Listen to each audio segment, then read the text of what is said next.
I'm going to officially welcome you to our October 2020 meeting of the Los Angeles Post-Production Group. This is our LAPPG sound panel working with RX8, and we're so thrilled to be able to share RX with everybody. We are big iZotope fans here, and we know you are too. So awesome. Well, I am so excited for this. I think we have a lot of great things to talk about. I'm going to hop off. You can do your thing, and I'll see you on the back end. All righty, thank you. All right, so we are here tonight to talk about iZotope's RX8. It is a complete toolkit, and when I say complete, I mean complete toolkit for audio cleanup and restoration. I use it every day. And RX8 has added some really great tools, and I'm just curious, I'm just going to throw it out to all you guys. Has anybody taken one of the newer tools in RX8 and used it on a current project? I have. I can jump in. Sure. Music Rebalance is quite amazing. It's a grand improvement. And I did a project recently where I had to strip the vocals out of a piece of stereo music. And it did an amazing job of separating the vocals from the music. There was no bleed whatsoever between the two. And I was quite impressed. One of the other modules that is new and is kind of interesting is Spectral Recovery. We've used been using Spectral Recovery because we're getting a lot of ADR that's being done on iPhones and tablets. And so there's a frequency limit to those recordings. And Spectral Recovery will kind of add in those higher frequencies back in that we're missing. Right, so it analyzes the file and then sort of extrapolates what's missing and then adds to that? And adds it back in. Right, that's great. Also, Loudness Control. We've been working with the new Loudness Control module that's come out in the editor. It's quite nice for kind of hitting those specifications on whole mixes where you have to be into a certain standard, either for the US or Europe, like R128 for Europe. It does quite a nice job of taking a whole mix and getting it to that level. How about you, David? Have you jumped into any of the newer stuff on RX8? Yeah, I actually reapproached a documentary we did that's coming out on HBO in December called 40 Years a Prisoner. And it was a lot of 70s archival television footage. And when you go into, and it wasn't even television, some of it was just video camera on the spot, whatever they had. And you go into it and it looked like an 8-bit video game, just blocks of sound. And you can tell that it was humans speaking, but I did use the Spectral Recovery on that. And it was really fun to watch it fill it in, because in the spectrogram, you can actually see it fill in the blanks and make what is a part and parcel human voice whole. So it was very key in that one in getting, helping some clarity on those old archival footage that they were worried about. And then the new algorithms in Music Rebalance are just, I thought it was magical before, and it's just gone to another level. You can literally split out stems now using it, and I find it very handy in mixes where you want the intensity of the music to stay high. And so I'll just, when we get up to a piece of dialogue, I'll just literally cut the music on either side of the dialogue, go to Music Rebalance, turn down the vocals to 3 dB, print it, and go back. And you don't hear it, you don't notice it, but all of a sudden your dialogue's clear. So it's just, yeah, really, really great stuff. Guitar denoise, I don't know if anybody's gotten into that. Yes, with the scratches. I just used it on a documentary I made with Moby, and he's got a beautiful acoustic performance of Porcelain. There were chair creaks, and there was a lot of squeaks, and it's an intimate, beautiful performance. To be able to go in there with RX and really paint out all of those little distractions and really make it focus to this intimate performance was just great. I want to step back for a second. I want to talk about a spectrogram. So for those of you who don't know what a spectrogram is, it's essentially just a visual representation of the audio. So it's literally just not waves, but it's a painting in a way of all the frequencies, and that's a very useful thing. Can you dive into that for a second, Dave, on how you use the spectrogram in terms of gain and stuff like that? Right. Well, the painting idea is it's pretty much what it is. And it's a heat signature somewhat. And the more intense frequencies will be whiter or hotter. And then the less intense will be more faded into the background. So one of the things, as opposed to using a standard de-esser, a lot of people will have a little whistle in their S's. And when you bring it up in the spectrogram, you can see the vertical shot of the S, and then you can just see the whistle, the painful part in there. So you can get in there, just draw around it with spectral repair, use top and bottom. A spectral repair, you can go in and make a selection, and it'll interpolate and replace the data in between with what it sees either on the sides or on the top, and you can control how much of it it's looking at. And if you see that little whistle in there, you can just get around it and have it sample from above and below within the S, and it just softens it. So the visual representation of audio that they've given you is just, I wouldn't work without it. It's just in the early days of restoration up until spectrographs, it was all just waveforms, right? And you had to zoom in and you had to really, you can only see this two-dimensional view of an up and down line and try to figure out, say, where pops and clicks were and that sort of thing. And so, yeah, to now have a spectrogram where you can not just focus on a frame, but now you can focus on a frequency in a frame is just, it really has kind of revolutionized what we can do with audio. I'll tell you a couple of the game changers for me as they appeared in various iterations. I'd say EQ Match was a great one.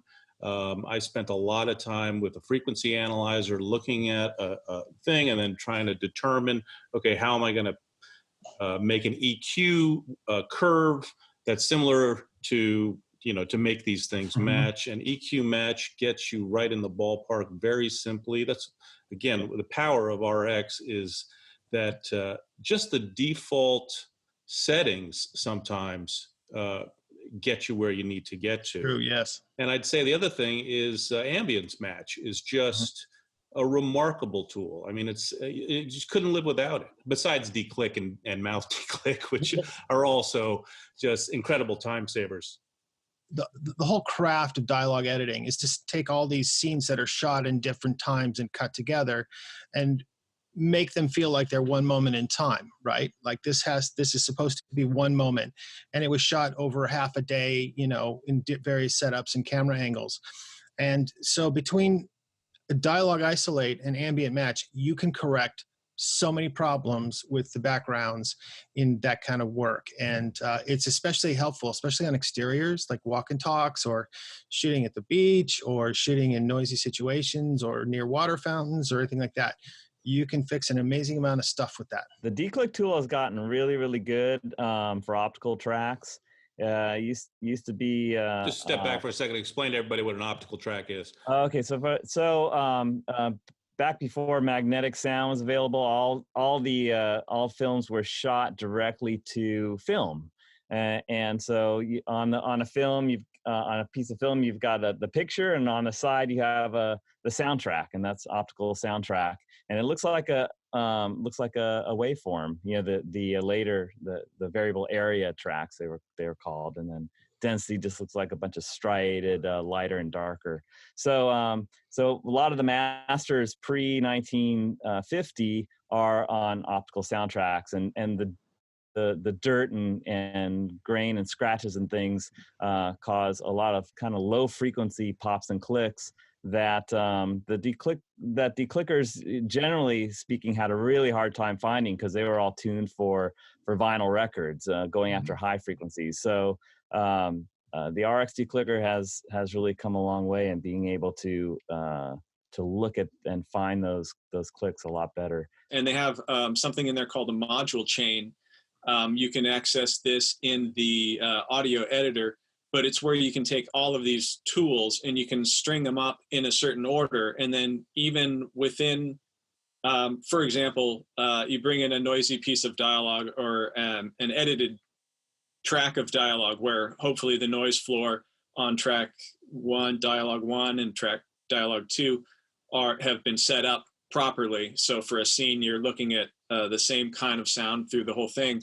when I bring in the edited piece into the audio editor, I'll set up a module chain based on the content and go, wow, there's a lot of noise below 500. So I'll hit the lower, heftier frequencies, maybe with Dialog Isolate at a pretty hard, setting, and then do another one that does the whole frequency range at a lighter setting, and then have declick and depop and deplosive, all on very soft, kind of non-abusive, but catching a lot of the riffraff settings. You just have them set up in your module chain, and it's one click. So you bring in your edited piece of dialogue, click once, and it just goes below 500, Dialog Isolate, whole thing, declick, denotes, blah, blah, blah. You send it back, move on to your next piece. It's just a great time saver. And we can, like Doug was saying, we can create ambience and fill for dialogue, which is space of background noise between people speaking, like never before, because you can take stuff that I remember used to just hit play, and then like, oh, there's a bump, oh, there's a click, oh, and then it's just, that's unusable, and you toss it aside and you go look elsewhere. Now you just throw that in the audio editor and just clean it up, send it back. By the way, people have asked me all the time. They have when they have some noisy audio, they've always questioned like, what will you do with this, right? Like, I have this issue. What do I do? If you've ever wondered what I would do on a particular sound, there's a what would Doug do button. It doesn't say that, but it's called Repair Assist. Repair Assist will basically tell you what Doug would do, to fix that problem. And it's actually pretty handy if you get a noisy piece of dialogue and you're like, how do I deal with this? It'll tell you. You just click on it. Yeah. So it's quite handy. That's what I was saying. It'll point you in the right direction, at least. Yes. And it might sometimes offer a tool that you didn't think you would use, and then you all of a sudden you start, like for me, Deconstruct is one of those, and then all of a sudden I was like, wow, I haven't used this thing. This is amazing. Prior to RX, I used to get a lot of production sound, and I used to have to agonize it over it for hours and hours to try to clean it up for people to go on to the mix stage. And I don't see too much of that anymore because it is so easy to do now with RX. And so that's a testament to RX for sure. Well, and because schedules have gotten so tight nowadays, we're not going to tell any producers or directors about the magic of RX. We're going to keep that our own secret, because otherwise they'll be like, faster, even faster. Right. One of the things about the new music rebalance is it's really good at holding on to the vocal reverb. It carries it over into the vocal separation. Mm-hmm. So it really hasn't been a problem for me. But the other option is I've taken these vocal stems, and after I've dissected this piece of music and, taken apart the pieces of music, I end up actually de-reverbing using the Dialog de-reverb, which is another handy tool. It's fairly new, to basically remove that reverb off that dialogue or that vocal, and then because they wanted to replace everything, the vocal reverb, they want to replace the music underneath, they're rescoring the piece, but they wanted to keep the core vocal. So I've actually had a lot of luck with it. And I've always found that the reverb carries over with the vocal separation. Is there a specific order which you should use in a module chain to repair heavy field dialogue issues? No. It is everything. Everyone is unique. Everything is content specific. Yeah. That's one of the joys of dialogue editing and cleaning up, is that everything is a new puzzle. And so you have to kind of look in. I listen to something, and if you get in and you know all the tools in your toolbox, you'll start to know what the most offensive item is, and you want to remove the offensive item first. So if you've got this thick striped hum, okay, let's get rid of that before we start trying to do Dialog Isolate. So there is something to what's bothering me the most, and then knowing how the tools are going to attack it. Because one of the things that I'll do on Dialog Isolate is you hit things lightly, but you hit it 5 times, because every time you hit it, you are giving it a new set of data to calculate from. Right, because it's a new file each time. Because it's a new file. Exactly. So little things like if it's heavy on the bottom, you really press that hard because that's where robust vocal frequencies are, so you can get a little more aggressive with the denoising.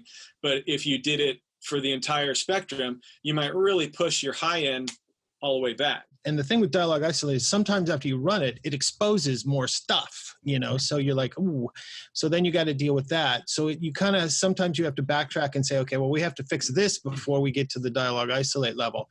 So sometimes it takes a little bit of playing around with the order in which you do things to get the right for that particular set of production. But like we've all said, it's different from scene to scene. It can vary.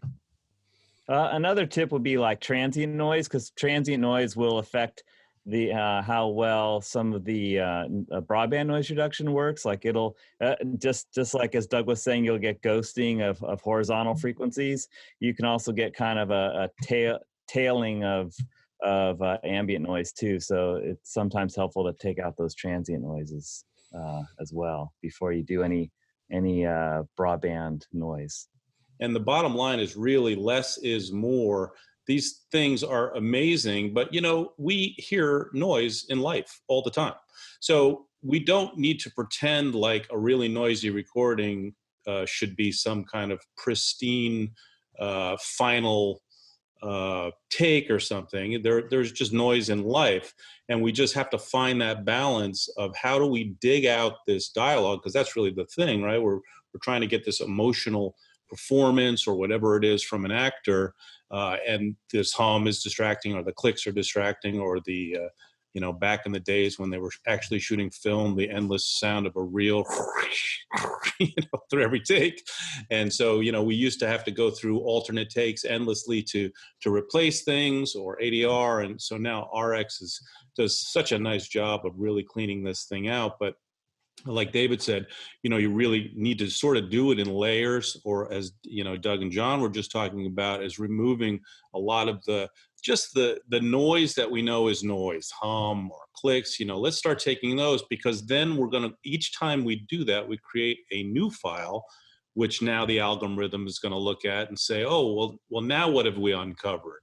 And so if you just take it little bites at a time, I'm sure you guys hear it all the time the same way I do, just these crazily over-processed tracks. The brain's really good at filtering out things that are just steady state. So you know, just like our eyes, we're programmed to see motion. Same with our ears. Our ears go to motion. So anytime the noise is unstable, that's what it kind of attracts our ears. So focusing on stability of noise is more important than how far you reduce it. Sometimes we get a piece of dialogue where they cut in the middle of a sentence, but it was supposed to end on that word, and there's no reverb tail. So I've used Dialog Match to go in and analyze the other recordings to get the correct reverb and EQ if I need it.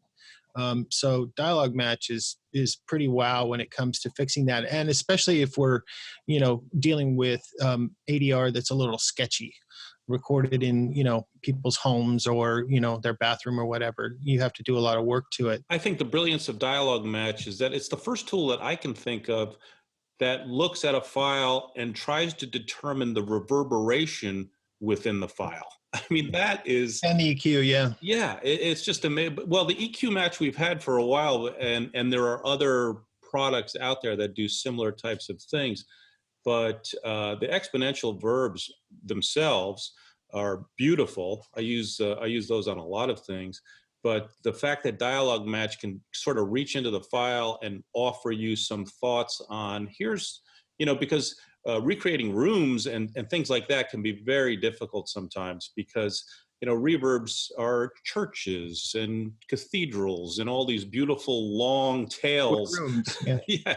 And, you know, most of the things we work on are people talking in a room, and oftentimes oddly shaped rooms with weird reflections, and you're just trying to dial something in. And so I really appreciate you offering that, Doug, because you're right. It's such an amazing tool. Don't forget the little guys. They do have EQ and gain, and all of these old school things that I find invaluable, because a lot of the times, John was mentioning getting in between the vocal frequencies. A lot of the times the D-Wind or D-Dialog Isolate won't get that air out from between the low frequencies. And you can go in and circle what you don't like, because you can see the frequencies, and just go to the gain module and turn it down, because the noise is good. It's just too loud.